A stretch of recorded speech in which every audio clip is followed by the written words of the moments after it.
Hello, hello, hello. Take Action South by Southwest 2026, day number 2. We're kicking off over here. Thank you for joining us. We had a action-packed day 1 yesterday. Some really engaging discussions throughout the day with our panels on impact and the music industry as well, and music education. And we have some really fun programming here today, and also some really thought-provoking programming here today. My name is Matthew Reich. I'm co-founder of Artists for Artists and Artists for Action, and we're here with Let Music Fill My World and the Artists for Action team, bringing 2 days of panels, performances, master classes, recording sessions, and the Music Matters Challenge, which I want all of you to participate in today in some form or fashion. And Sophia, raise your hand. You could see Sophia after to learn more about it. We're giving away $10,000 and also merch capsules, really cool Let Music Fill My World merch capsules.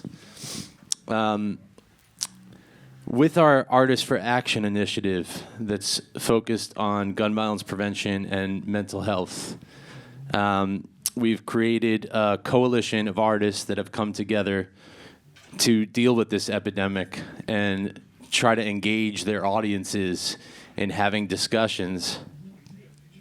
And Ketch Secor from Old Crow Medicine Show was one of the very first vocal artists that I saw his op-ed in the New York Times talking about this in a genre of music that's not where it's not typically acknowledged. So I found that very powerful, and I ended up getting to see the film both with David and Ketch in New York City at NYU, and it was extremely powerful. And I said, what can we do to help? And we said, let's come to South by, let's do some performances, some filming, some Q&As, anything to kind of continue this discussion that these gentlemen have built.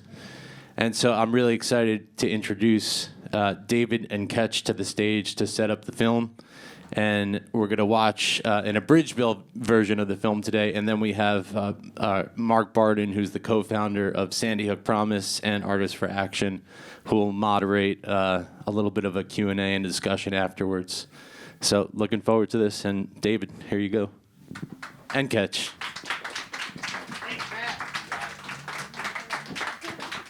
Hey everyone, thanks for coming out on this beautiful day and coming inside to watch a thought-provoking film. My name is David Greene. I'm a public radio journalist and now I guess filmmaker. We're both filmmakers, right? Officially. So as you just heard, Ketch had some really thought-provoking views about country music and gun violence that I also read in his New York Times op-ed a few years ago after the Covenant massacre at a school in Ketch's hometown of Nashville. And the message that he sent that really moved me and that you'll see in the film is that country music has the power to convene, has a unique power to convene people with different perspectives around something they share, music. And Ketch's call to action was, he and other musicians can do that, and then what more can we do around that convening to take on some of the biggest problems in our society? And when it comes to gun violence, can we encourage country musicians to send a message to many of their fans, who have big platforms that, you all in my crowd are needed at the table. I know there are a lot of gun owners out there. This is not an anti-gun message. This is a message of you all probably know more about gun safety than people who don't own guns. But none of us want our kids to die. So come to the table, we need you at the table. And that is not a message that country musicians should be afraid of. And so my hope, Ketch, is that we can sort of light the flame and encourage other country musicians to have the courage to do what you did. Well, thanks, David. All we can really do is just to stand up and exemplify that which we hope to see around us. And what I hope to see around me is a whole bunch of people standing up in a town that's been touched by gun tragedy in a school, and to be unrelenting in their response and to embody the change that we seek to find around us, because we are the American people. We are the ones that are able to tackle the hard shit and do it together with vim and vigor and all the gusto that's required of us. So this is an all hands on deck kind of moment for every American community, and it's always sad to note that the ones where these terrible tragedies occur are often the first ones who realize they got skin in the game, but we all have a role to play. This is a community-wide effort, and in building community, I'm brought into the community of others. Proud to be a part of those members of this community who are speaking up against gun violence, and looking forward to meeting with everybody after the program. The film's kind of hard to watch. We tried to make it peppy, but it really is a music film about firearms and America. I haven't seen this 30-minute cut yet. But hopefully it'll touch y'all's hearts and call you to action. Thanks. And so just a warning, as Ketch noted, there are some scenes, particularly in the beginning, that are difficult to watch. So particularly if gun violence is something that has touched you, I just want all of you to have that in mind as it gets started. Our film is coming out in theaters in a couple months, and then we'll be also on public television. We're really excited about that. That'll be the full, a longer version of the film. So what you're seeing today is a sneak peek. This is a 35-minute version. Our director, Doug Prey, wanted me to stress that this is not the entire film, but it gives you a taste of it, and we're really honored for you to be watching, and we'll talk to you on the other side. Thank you.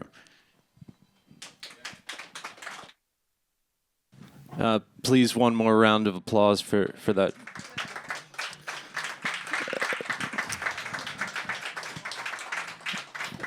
Ketch, David, Sally, really, really important film, and really highlighting all the work that we're trying to do and doing at Artists for Action about having these discussions.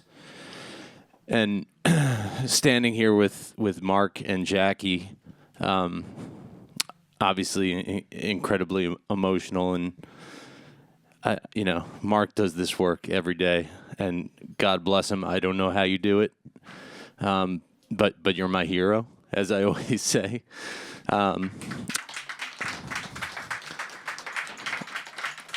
And for Daniel and everybody here is here for the music, and it's the music that could really change this too. And I think that's part of this discussion. So I thank you all for watching this and sitting here and being part of that conversation. And I'd like to bring up Mark Barden, David, and Ketch to have a bit of a little discussion, and then we could have a Q&A.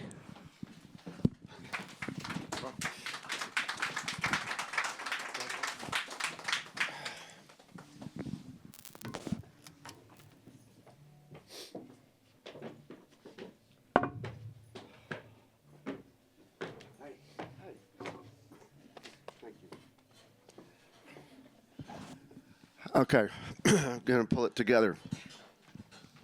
And I'll just start with thanking Ketch and David for this thoughtful, powerful illumination of yet another tragedy in an American school.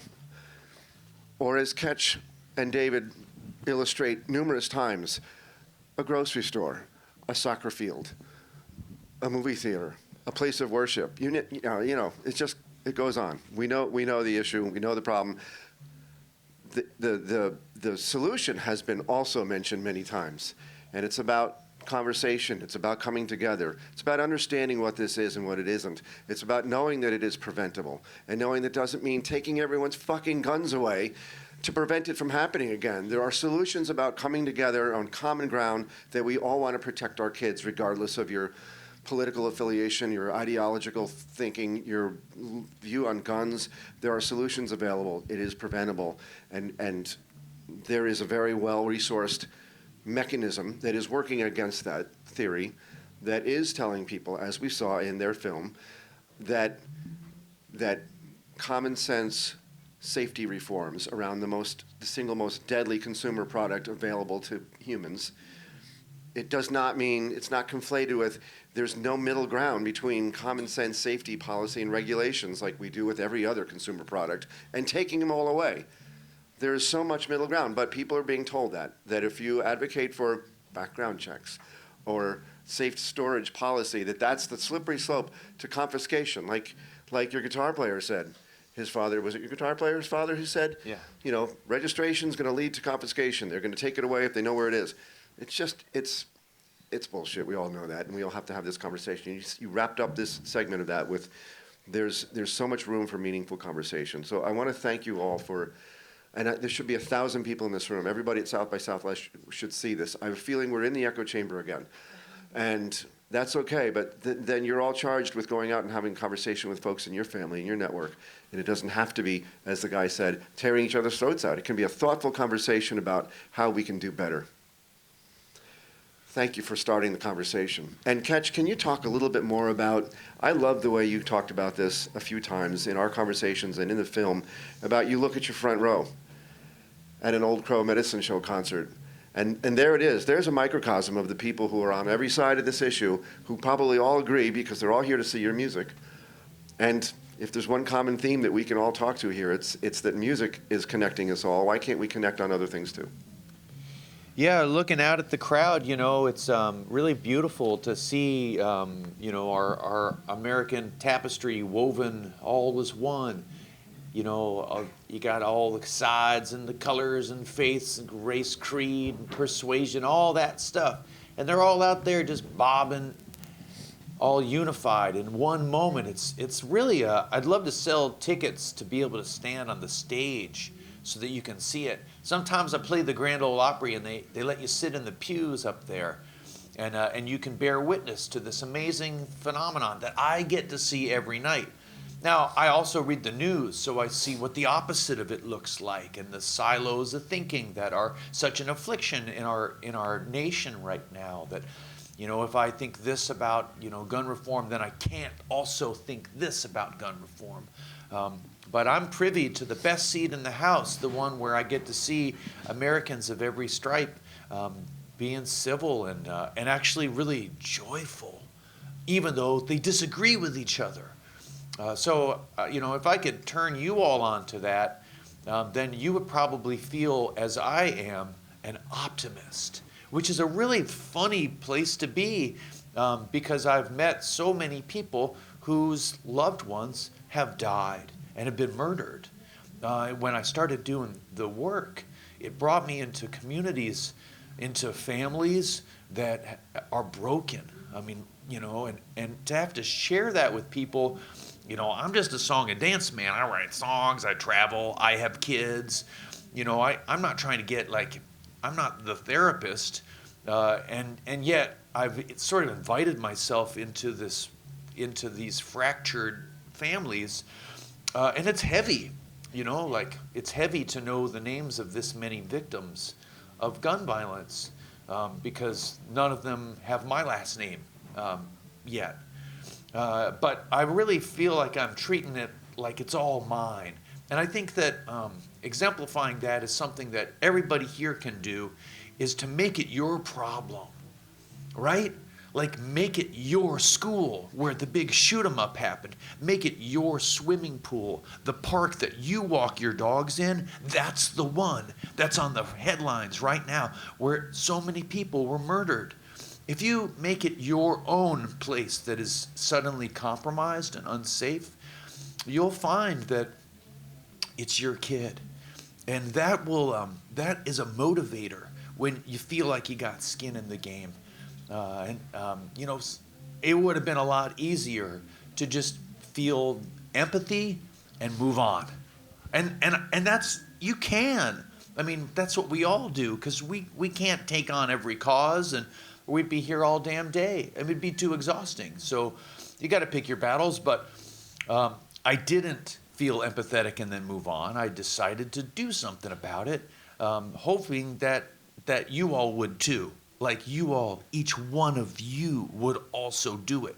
And to make the personal sacrifice and make it your kids who died at the school and your kids who died at the movie theater and your wife who's dead now because she went to that park because it's your park where the guns were ablazing. Making it your own experience, I think, has been the secret to getting yourself hitched to this horrible wagon that is gun violence work. God bless you for it. Thank you, Ketch. And you really, I think you hit on something really important. You're saying it's not your problem. I'm thinking, not yet, and it's not your problem until it is. And I don't, you don't want to scare people or alarm people. I remember talking to a room full of 1,500 people in Boston, and the moderator said, raise your hand if you have either been directly or have a family member who's been impacted by gun violence. Every hand went up. Number one cause of death for young people 19 and under is death by gunshot, whether by suicide or otherwise. So it is all of our problem. And thank you all for those, I know most of you all in the room, Doom's in the house, Red Tail Revival in the house, my wife, my family, my friends, I know everybody here, but for those of you who don't, I do that. I share these pictures with folks. These are my kids. This is James, Natalie. Natalie's here somewhere working. And it's our little Daniel who was shot to death in his first grade classroom. And I'll tell you what, it hits like a knife when you say, until you've put a body in the ground. We know all about it. And we're here to prevent it from happening again. And Ketch's words are so true. You're feeling this. It's emotional. It's difficult. It's awful. It's hopefully inspiring. And the next step is the call to action. Like, what do you do with this? You had this feeling of dread. Hopefully there's a feeling of hope. Between connecting through music with Artists for Action, Sandy had promised we prevented 19 school shootings that were ready to happen by students trained in our programs. There are things we can do.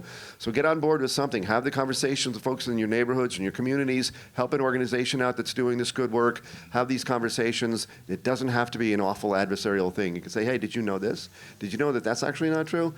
A little information goes a long way.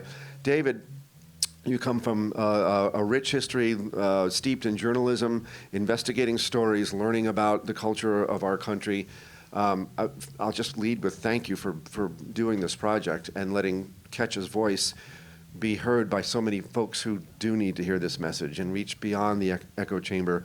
Can you talk a little bit more about, from your experience and your sense of talking to a broad swath of ideology in America, how we can all be part of the solution and how we can get this film in front of more people and these conversations happening? Yeah, thank you. Thanks, Mark, and thank you for all the work you do. And I can't imagine kind of the personal place that it comes from, and your willingness to share your family's own story and drive change in our society is just it's awe-inspiring and an inspiration for projects like ours. You mentioned the tragedies you've prevented. That's where my mind goes when I listen to what you just asked me. We're taking the film tomorrow to Pennsylvania. It's actually my hometown of Lancaster, Pennsylvania. We have a few hundred people who are coming into a theater tomorrow night, curious about what they can do and how they can bring change. I think in Lancaster, we've done some work. We showed the film there last year. There were efforts that have been really hard to stand up for ridiculous reasons, but there's a coalition involving law enforcement, public health experts, people in the gun safety space, who in the mental health work, who just want to spread the word about gun safety locks. And that was controversial for several years because people who don't own guns thought that was validating gun owners, who they are taught to hate by our current, algorithms. Right. And gun owners thought that, you're making us part of the problem and saying that it's a lack of safety in our groups that are causing violence. It took 2 years to actually have the conversations that brought people to a place of like, wait a minute, we all want the same thing. We all want to be safe. And also that gun owners know more about gun safety than anyone else. And so it's really important to have their voices at the table to teach us about gun safety. So I think about those kinds of conversations. If you can take that mission into your community and create spaces. This is what I think Ketch is doing. He's saying that, like, in our society today, we're being driven apart from one another and being taught to assume bad faith. Ketch is saying, no, you're all standing here listening to my music together. You're all here sharing my concert. Like, it's okay to talk to one another, and once those conversations open, that's when the magic can happen. And we can sit here saying that, but if, like, people don't actually do that work in their communities, not assume bad faith in these kinds of conversations, and actually have some of these discussions, we're not going to prevent those tragedies. Right. And I have grown in my journalism career more angry that we're being driven apart from one another, but more optimistic that it just takes these innate human behaviors that we all have inside of us to get over this. Yeah. But it takes going to a concert and not just drinking the beer and loving the music, although we really want people to do that too. But it takes noticing that the things that you share in a community. It's not hard, but everything, all these forces are at work in telling us not to do that these days, and that's the real poison that we need to address. Yes, that's right. And well, y'all informed us. We've learned from the documentary that we need to have these conversations, especially now when it's so divisive. This country is so divided. It's a great opportunity to bring people together around music and protecting our kids, making our community safer. Isn't that all good stuff? Let's just lean into that hope part of it. I'm not sure how we're doing on time. I don't have a counter here. So we're gonna say we have about 3 hours left. I would also like to shout out to Ketch. He's been on the road incessantly, and he wants to get home to his family, but he's here. He's here for us. He's here for you. He's here for me, my family, and we got to play a little music. I just want to say, I just thank you so much for inviting me to sit in with you last night. Oh, yeah. I felt like we just hit it off. It just felt so comfortable. I've been waiting to meet you for 3 years. Well, we're overdue. We have a lot of catching up to do. I figured we'd be pals. We are pals. We are. I feel that. I felt it in the music last night. And I love that it's more than words. We've been doing these panels talking about the connection of music, talking about the common ground and the universal language that music is inherent in all of this, especially in this event. But we got to live it and feel it and be part of it last night. And it was just a great connection. We were having a conversation on stage. I told my mom about you a couple of days ago. She said, "What are you going out to do at South by Southwest?" And I said, "Well, I got this opportunity. There's this one person in the gun violence space that's like the rock star of the genre," and that's how I've thought of you. Like Now you know different. Well, I never met Bob Dylan or a lot of my heroes, Bruce Springsteen, and they say you're not supposed to meet your heroes. But it was fun to be able to tell my mom that there are people in this horrible space that nobody wants to be in that have the charisma to go the distance with it. And I think that's what's most inspiring about you, is to see your mobilization through tragedy, the way that can be such a light for all of us to trim our own lamps by and see what we can do. So it's really the example that you're setting, and I won't be the same for having now known you. Thank you, Ketch. Mark, can I ask you a question? Yeah. Can I be the journalist on? That's what you do. I think that one of the things that we're passionate about and struggling with is how to, really engage a lot more musicians to take the courageous step that I think Ketch has taken. And I think a lot of that is going to be driving home the message that it's okay to tell gun owners in your audience that, like, this thing they love is okay. They can keep loving it. It's okay to tell your audience that you can celebrate gun culture. You can have the firearms you love. Just come to the table and be part of the conversation. Are we ever crossing a line in doing that, telling people to celebrate gun culture, telling people it's okay? Like, is there ever a line that would cross in your mind as someone who's suffered such tremendous loss? Like, is there a boundary that we should sort of know exists as we, go off on that journey and try to drive that message home? Yeah, I think it's a great question, and it can help inform these conversations that we're asking people to have. And I think it's absolutely okay to justify someone's love for their firearms as you would their stamp collection, as long as they understand that they have to do that responsibly. You know, firearms are deadly. They're very dangerous if they're not handled with extreme responsibility and care. And I always say that folks who identify as responsible gun owner are doing all the same things that we're advocating for. Make sure you pass a background check. Make sure you're not on your way to harming yourself or somebody else. Make sure you store it safely. Make sure you do all the things. And I think that's where a lot of the common ground when we're talking about guns specifically is. And so, yeah, you speak to this also in the film, that gun owners feel vilified, and they have been. You know, you have that side of it too, where those folks need to understand that they're not inherently bad people because they choose to own a firearm for whatever reason. And so, yeah, I think those are opportunities to educate folks about the common ground that we all respect. We respect each other. You know, just treat each other with respect around all of this, and we can make so much progress. I'd like to know if anybody here, we should just have a little conversation. We have a small, intimate group here around this important issue that affects all of us, whether we know it or not.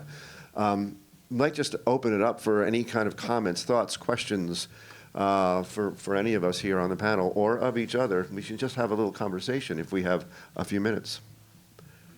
And I'll just share that Matt Reich, thank you for putting this together. I know Matt almost a decade. We met on that John Lennon tour bus out there, and thank you for curating this and putting this all together, Matt, and for being a champion of this and for helping me realize these wonderful musical opportunities in the middle of all of this. But just checking in with you on our time. Do we have a couple of minutes? A couple of minutes. Anybody have any thoughts? You don't have to raise them now. If you're not comfortable, that's okay. Yes, in the yellow sweater. Hi. That was so beautiful. Thank you guys for sharing. It was so emotional in the corner over here. But really enjoyed that. Ketch, my question for you is, obviously you having the confidence to take this risk as the position that you are, people obviously are scared to take that step due to the potential risk. Have you felt the reality of any downfall that's come with the risk that you've taken to the community that you represent, the community in your audience, or is that fearful impact that's going to come when you take a stance like this more of a fear that wasn't realized? Well, thanks for asking. I feel that most of the drawbacks to having stood up are internal, and it's not that some comment on Instagram made me feel really ashamed or threatened, but I do have that threatening messages or finger pointing, mean-spiritedness type of stuff. But really, what's the biggest drawback has just been the intense mourning that I've been drawn into. I look at things differently. Every one of these times that it happens, it feels different than maybe somebody who is just a casual reader of the news, and you might even be. So yeah, I think, and the internal machinations of the having made the movie was really painful. It's all very painful. I didn't like traveling, and I didn't like having the conversations. I didn't like playing the song. I didn't like talking. It just all felt like a really hard thing to do. Some things that I get to do are easier. Like, for example, I got a show coming up in which a local organization is going to bring safe storage information to the concert, and there's going to be gun lock stuff, and they're going to hand out these trigger locks. That's the kind of thing where I'm like, oh, well, that's kind of cool. I like when they set up the thing about cleaning the watershed too. I like having, I like it when it's on a booth, that's safe. But when it's me on a soapbox, that's where it feels really unsafe. And it's just part of the process, I think, of just accepting the fact that you got to stick your neck out there. And when you stick your neck out, it ain't like you're going to get assassinated. It's more that you're just not going to sleep very well for night after night. and you're going to second guess whether you did good or not, and you're going to feel that you're surrounded by people who understand the pain of it all in a way that you can't, and that feels sort of voyeuristic, and that feels there's an icky factor to that. Like, I don't want to follow the ambulance. I want it to blare off in that weird, Bernoulli effect and just go and dissipate. But when you go following the ambulance, you're going to learn something, but it's scary. So I don't know. I guess I'm just going to keep on trucking. Again, my whole hope with this project was to get somebody more famous than me to go do it, so that they with hundreds and thousands and all that somebody with a big jumbotron with one of those 60 bus tours. I've done shows that have been. I played the Macy's Day Parade, 1 million people on my left and 1 million on my right. But I didn't have this message then. And I look forward to meeting that person with a massive audience who I think could really change the world with the kind of messaging that I'm here to model. Who could we get? Who are some of the names that we... Matt's referring to Artists for Action, our coalition of artists and folks.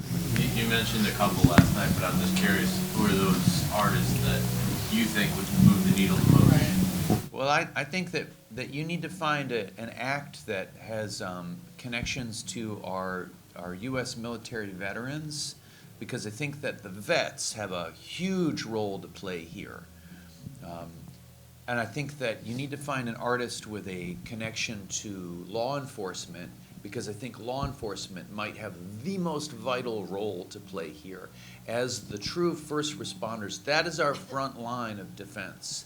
They are racing past the whizzing bullets to go save and protect our kids. So, the artists who can connect us to the people who understand firearms, I think are a really important team. And then living in the American South in a red state, I think that finding artists who can connect to the conservative alliances that have allowed the persistence of a lack of motion on this topic, the folks whose powers have stymied the conversations the most for protection or whatever, those are the folks that we need. We really need somebody who can appeal to the right, because I think that that's where the shift can make, So I think country music would be a really great spot. Now, do I think that Mr. Nugent wants to show? Probably not. But that's okay. Let's write him a letter. A strongly worded letter? I mean, the invitation is yours to make, I'm going to wait for somebody, to make those choices about who it's got to be. Instead of for me to book the talent, I'll just be, here's what it looks like. Big name country star with 100 gold records on your walls and 16 tour buses. Here's what it looks like. You know what's scary about it? It's all what's inside. It's not that you're afraid that someone's going to gun you down. It's not that you're afraid that you're going to lose your whole, lose all them tour buses. It's that it hurts on the inside. You just got your PSA. Are you recording this? There's the pitch. That's right, though. You're right. You're giving them cover. You give folks cover that this is okay. This enjoys the support of the majority of Americans and families across the country. So you're in safe cover, I think. And thank you for blazing the trail and leading the charge. Yeah. Well, I mean, I'm here running it right beside you. We're doing this together. Yeah. Yeah, we will. Yeah. Thank you, folks. Do we have any last thoughts or comments or questions? Yeah, Ketch Secor right here. What's that? We have to get on the bus.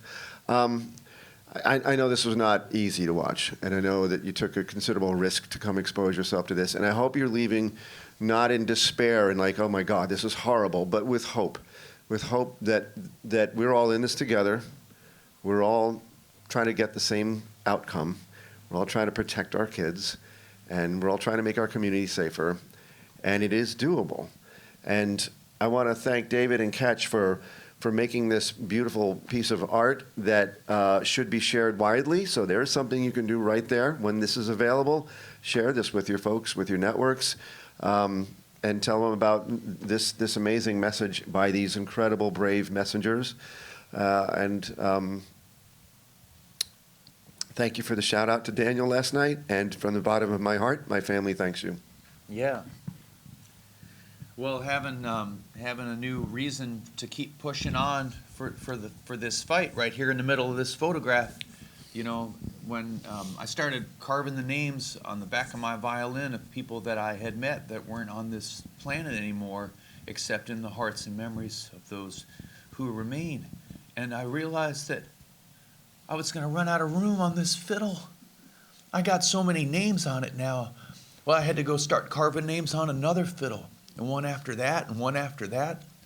So I think if you guys can do a little bit of this work, you know, just carve that name into your heart, and don't let it go away. You know, this is our work to do. Those who remain. And you never know, whatever you do might mean one less name carved in the back of his fiddle. It's how powerful it is. One little thing can make all the difference. And you came here to do this. So there's one thing you did already today. Thank you. Thank you all for being here. Thank you both. My new best friend. We're going to keep doing this together. Thank you all.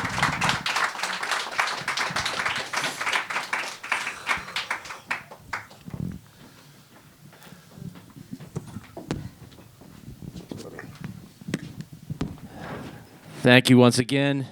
Louder Than Guns. Make sure you write the name down. It's coming out shortly. When is it coming out, David?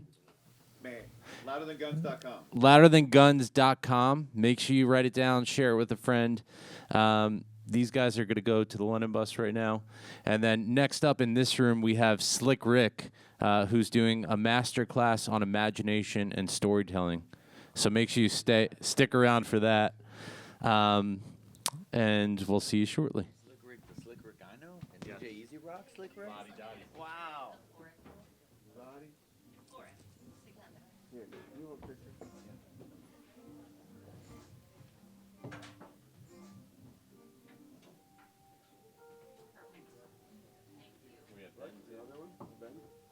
You can come up here, Ben.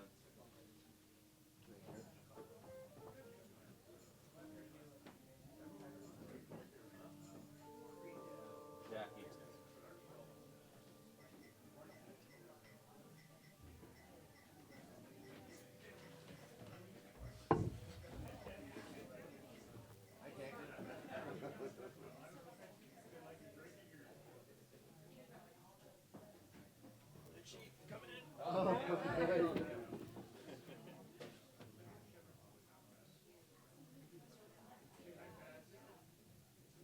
Thank you. Thank you.